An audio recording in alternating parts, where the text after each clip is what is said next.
VD. Satheesan വീണ്ടും എടുത്താൽ പൊങ്ങാത്ത ഡയലോഗുകളുമായി രംഗത്ത് വന്നിട്ടുണ്ട് ഗൈസ്. ഒന്നുകിൽ ചുമ്മാ ഇരിക്കാതെ പണിയെടുക്കാൻ പറഞ്ഞ് ഹൈക്കമാൻഡ് പിടിച്ച് ആട്ടി വിട്ടു കാണും. പിന്നെ കോൺഗ്രസുകാരെ സംബന്ധിച്ചിടത്തോളം പണിയെടുക്കാൻ എന്ന് പറഞ്ഞാൽ വിഴുപ്പലക്കൽ എന്നാണല്ലോ. സോണിയയ്ക്കും രാഹുൽ ഗാന്ധിക്കുമെതിരെ ഇ.ഡി. അന്വേഷണവുമായി മുന്നോട്ട് വന്നപ്പോൾ അതിനെ എങ്ങനെയെങ്കിലും തേച്ചു മാച്ച് കളയണം. അതിന്റെ ചുമതല ഇപ്പോൾ കിട്ടിയിരിക്കുന്നത് വി.ഡി. സതീശനാണെന്നാണ് കേൾക്കുന്നത്. നമ്മുടെ ഭാഗത്തുള്ള തെറ്റുകൾ മായ്ച്ചു കളയണമെങ്കിൽ ആദ്യം അപ്പുറത്ത് നിൽക്കുന്നവരെ കുറ്റപ്പെടുത്തണം. അങ്ങനെ താഴെത്തട്ടിൽ നിന്നവരുമായി കൂടിയാലോചിച്ച് ഒരു ഉഗ്രൻ സ്ക്രിപ്റ്റുമായിട്ടാണ് വി.ഡി. സതീശൻ ഇത്തവണ രംഗത്ത് വന്നിരിക്കുന്നത്. ഒരു ഉറക്കത്തിൽ നിന്നും ഉണർന്നപ്പോൾ ഉണ്ടായ കുറെ സംശയങ്ങളാണ് സതീശൻ ആദ്യം ചോദിക്കുന്നത്. മുഖ്യമന്ത്രിയുടെ ഓഫീസിൽ എന്തൊക്കെയാണ് നടക്കുന്നത്? ആരൊക്കെയാണ് ആ ഓഫീസിൽ ഇരിക്കുന്നത്? കിഫ്ബിയുടെ തലപ്പത്ത് കെ.എം. എബ്രഹാമിനെ പോലെ ആരോപണ വിധേയനായ ഒരാൾ ഇരിക്കുന്നതിന്റെ പ്രസക്തി എന്താണ്? ഇവരുടെയൊക്കെ ഉപദേശങ്ങൾ കേട്ടാണ് സർക്കാർ കിഫ്ബി ഉണ്ടാക്കിയത്. ഇപ്പോൾ ഒന്നും ചെയ്യാൻ പറ്റാത്ത സ്ഥിതിയിലേക്ക് കിഫ്ബി മാറി. ഇവരൊക്കെയാണ് ഉപദേശം നൽകി സർക്കാരിനെ ഈ സ്ഥിതിയിലാക്കിയത്. മുഖ്യമന്ത്രിയുടെ ഓഫീസിൽ ഉപജാപക സംഘം പ്രവർത്തിക്കുന്നുണ്ടെന്ന് പ്രതിപക്ഷം നേരത്തെ പറഞ്ഞതാണ്. അത് ഒന്നൊന്നായി പുറത്തു വന്നുകൊണ്ടിരിക്കുകയാണ്. സഹപ്രവർത്തകനായ എ.ഡി.ജി.പിക്കെതിരെ അജിത് കുമാർ വ്യാജമൊഴി കൊടുത്തെന്ന് ഡി.ജി.പി റിപ്പോർട്ട് നൽകിയിട്ടും മുഖ്യമന്ത്രി ആ റിപ്പോർട്ട് അദ്ദേഹത്തിന്റെ കസേരയിലെ കുഷിനടിയിൽ വെച്ചിരിക്കുകയാണ്. അത് പുറത്തുവിടില്ല. ചുറ്റും നിൽക്കുന്ന ഉപജാപക സംഘത്തെ രക്ഷിക്കുകയും അവർ പറയുന്നത് മാത്രം കേൾക്കുകയും ചെയ്യുന്ന ഒരാളായി കേരളത്തിലെ മുഖ്യമന്ത്രി മാറിയിരിക്കുകയാണ്.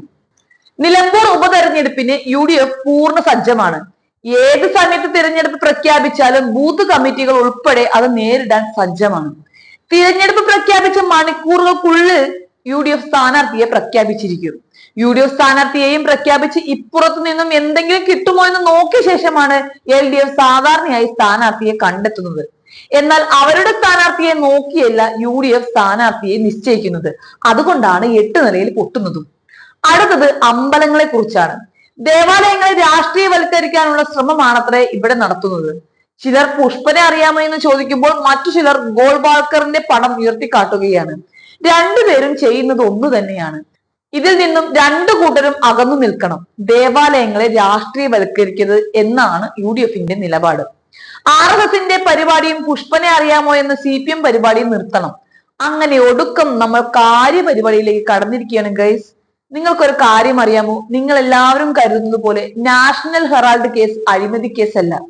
നെഹ്റുവിന്റെ കാലം മുതൽ ഉണ്ടായിരുന്ന പ്രസ്ഥാനത്തിന് സാമ്പത്തിക പ്രതിസന്ധി ഉണ്ടായപ്പോൾ യങ് ഇന്ത്യ എന്ന കമ്പനി ഉണ്ടാക്കി. അത് കമ്പനി നിയമത്തിന് വിരുദ്ധമാണെന്ന് പറയുന്നത് ശരിയല്ല. സെഷൻ 25 അനുസരിച്ച് കമ്പനി രൂപീകരിക്കാനുള്ള അവകാശം നാഷണൽ ഹെറാൾഡിനുമുണ്ട്. കേസിനെ നിയമപരമായി നേരിടും. ഇത്രേ ഞങ്ങൾ ചെയ്തുള്ളൂ. അതിനാണ് ഇവന്മാര് 500 കോടി എന്നൊക്കെ പറഞ്ഞുകൊണ്ട് വരുന്നത്. ഇത്രയേ ഉള്ളൂ കാര്യം. ഇതൊന്ന് പറയാൻ വേണ്ടിയാണ് ഇത്രയൊക്കെ വളഞ്ഞു മൂക്ക് പിടിച്ചത്. അപ്പൊ എങ്ങനെയാ? ആർക്കും സംശയമൊന്നും ഇല്ലല്ലോ അല്ലേ?